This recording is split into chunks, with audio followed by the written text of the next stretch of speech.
we're going to pull up a little bit of football because I don't know why the SEC dropped this right before the NCAA basketball tournament, but they did. So we have schedule news, and we'll jump into that right now. It's Four Downs, brought to you by Dynasty Pools and Spas. Four Downs, brought to you by Dynasty Spas, the most comfortable spas made in the United States of America, right here in East Tennessee. Drop in for the all-new showroom in Athens.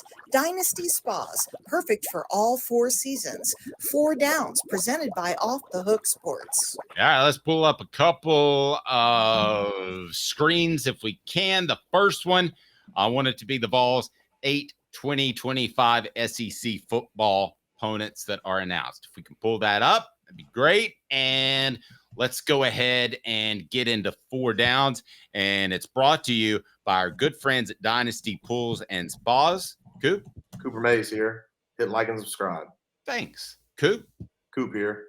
First down. What do you make of Tennessee's draw? So the home games in 2025 will be Arkansas, Georgia, Oklahoma, Vanderbilt.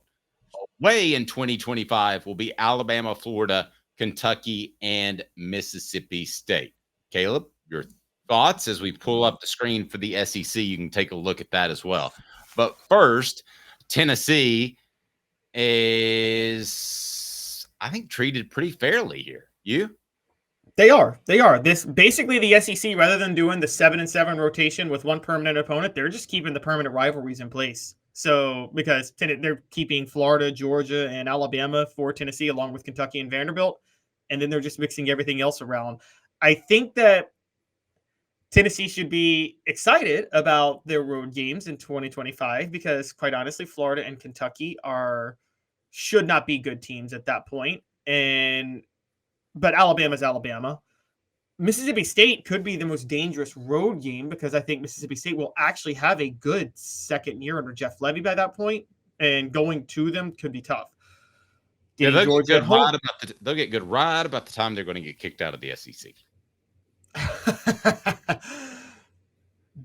As far as their home games, the only thing that's kind of sad is there's not a lot of exciting games for them. It's outside of Georgia, because I'm just going to be honest with you guys. You should love the schedule in general because Arkansas will either still have Sam Pittman or they'll be rebuilding, one of the two. And so that should be a win. I think Oklahoma is going to fall apart under Brent Venables, Dave. I think they're going to collapse by 2025 under Brent Venables. I don't think he's a good coach, and I don't think they're in good shape. And Vanderbilt, I don't care how good Clark Lee is, I don't think you can make Vanderbilt competitive. So the only games you have to worry about are Georgia, Alabama, Florida, and Mississippi State, I think are the four toughest. And three of those, to be fair, are on the road, which is a bit of a problem for Tennessee. I agree with you about Venables, but they may have gotten things worked out there last year. They were far better than year number one. So I'm at least interested to see what happens in year number 3. Second down, Cooper Mays here. Second down. So what did Alabama draw? Because we've long said that there's been an Alabama bias, and I'm not sure that's been the case. Very debatable. But if you're going to be biased towards somebody, it should be the ones that keep winning national championships. So Alabama's schedule, was there any sort of bias? Did they get a great draw, a better draw than they should have? What did you think? Alabama has to visit Auburn, and they have to visit Georgia, and they have to play LSU, and they have to play Tennessee. Those are going to be the 4 best teams in the SEC outside of Alabama if they do anything under Kalen DeBoer, which I'm not sure of. Those will be the 4 best in 2025. Does it not feel like when that Saban announcement was made that it went from Alabama, one of the best programs of all time, to everybody see if they can kick a guy while he's down? Because they're kicking that Alabama football program.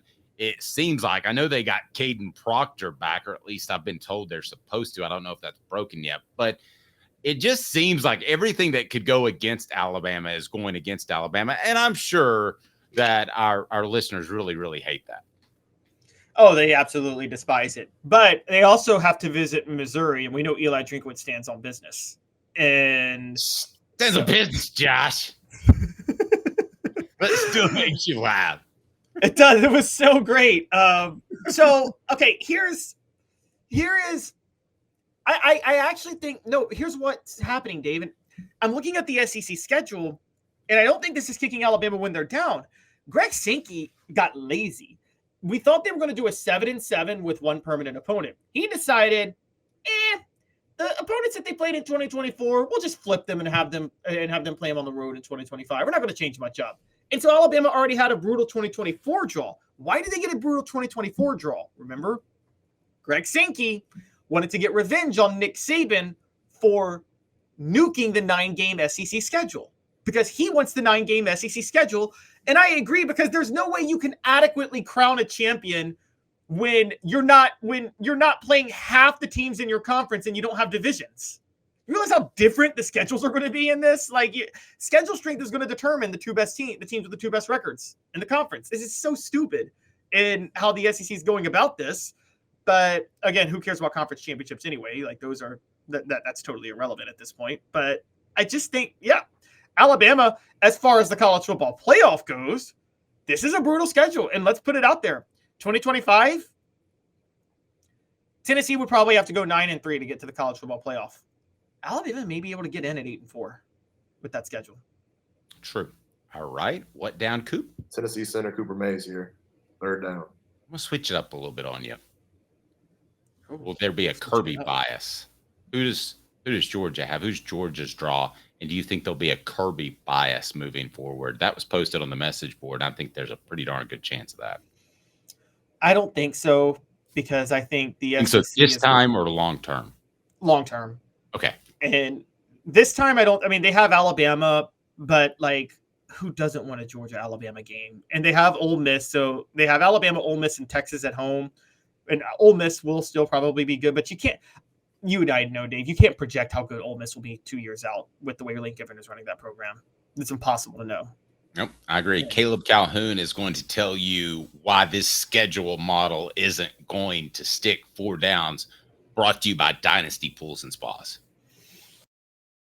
Having the best spas made right here in the United States of America in your backyard. Dynasty Pools and Spas. Their showroom is open in Athens, right off the interstate. You can stop by and check out the best hot tubs and spas in the market. And then delivery, yes, they can do that to Knoxville or Chattanooga. They've got complete support, spa cover, and chemicals to keep your spa bubbling at its best. They also have pool chemicals as well. Dynasty Pools and Spas, amazing discounts for first responders, military, and even some blemish models that can save you a ton, and no one will ever notice. Mention Off the Hook Sports, get $500 off. Mention Off the Hook Sports, get $500 off. Dynasty Pools and Spas. Go to dynastypoolsandspas.com or stop by that showroom in Athens. dynastypoolsandspas.com. Dynasty Pools and Spas. So Caleb, very sure that this schedule format will not stick. So why are we using it now, and why are you sure that it won't stick? It kind of ties back into Kirby. By the way, I just wanted to add the other reason there won't be a Kirby bias is because the SEC would actually like their conference to be competitive. And to make it competitive, they may have to give Georgia a harder than usual schedule whenever they can. So I completely disagree with that. I think you'd rather have a team in the the national championship game than 3 teams that are pretty good. I would rather have one uber great team if I'm the conference. Wait, but Dave, you already have a 12-team playoff. That doesn't really matter. No, I mean, I would rather have the playoff anyway. I would rather have an uber great program than 3 really good programs. I'm not. In other words, to answer your question, I'm not going. If I'm Greg Sankey and I have to choose between a Kirby bias or not, based off what I know, I'm not going to have any bias. First of all, I'm just going to do what's fair and right. But if I have to, I'm going to lean towards having the one uber successful program in Georgia. But how would giving them a hard SEC regular season schedule limit their chances to be uber successful in the playoff and go to the national championship game? So you get in it anyway. No, I see your point. That makes a lot of sense. Yeah. So you don't have to go undefeated. That makes a lot of sense. I do think though the SEC will from time to time, and 5 years, we're going to look back and we're going to say they really looked out for Georgia here and there, like they did Alabama. I think that's the wise business decision. I mean, who do it's I? Not no, it's not. It's not the wise business decision because Georgia's going to the playoff. It's not going to have any impact on them playing for a national title. It's just going to make they just want to make the league more competitive. Let me ask you this: who do I think is the most valuable voice alongside me on this program? I think it's you. So that's why you're on way more than anybody else. And we have guys on I love. I'm a co-host of the show, but yeah, sure. I know. I mean, this is not an apt comparison. No, it's not. But I just want to give you a compliment. How about that? Okay, well, no, they want the conference play to be more competitive in the regular season because they know, and because it's not going to hurt their chances of having a team in the national title game. Now, the reason this isn't going to stick, though, I will tell you why there still could be a Kirby bias and where it will come. The Nick Saban Rehabilitation Coaching Clinic is officially defunct. It is officially no longer existent. And it's not going to crop up elsewhere at Georgia or somewhere else. No, but if anybody's going to have a rehabilitation clinic now, it's Kirby Smart. If a coach needs a job, Kirby Smart's the first person they're looking to now, right? Like they need Kirby. If what you talked about last year, the SEC spring meetings, when the coaches were like, they all went along with Nick Saban because they're like, in case I get fired from my job, I might need a job, and I need Nick Saban to hire me. Can I tell you my impression of Nick Saban compared to Kirby Smart? And you tell me if you think that this might be accurate. I just get the feeling that Kirby Smart is a little bit more secretive, is a little bit more maybe insecure about having people in his program that could end up somewhere else. So I don't see the Nick Saban rehabilitation program ever happening again. I thought that was a really unique circumstance. I don't think that Kirby Smart is going to call up Butch Jones and say, hey, I would like for you to be a part of the program. What do you say? Well, it's not the reason I think about this. I don't think it's just yes, Nick Saban rehabilitation program is on its own, but I think in any conference, there are the best coaches you want to kiss up to because Kirby Smart will be in Georgia 5 years from now, right? You don't know, but okay, if you have to guess, Kirby Smart's going to be in Georgia 5 years from now, right?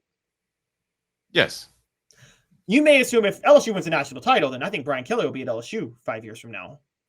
And so what you're doing is you're looking at places where coaches are still. That's a big if, by the way. I mean, we could. I mean, you and I both like him, but we have to at least accept the fact that there is a dodo bird factor in there. I mean, you had the Heisman Trophy winner, and you weren't great last year. A dodo won it.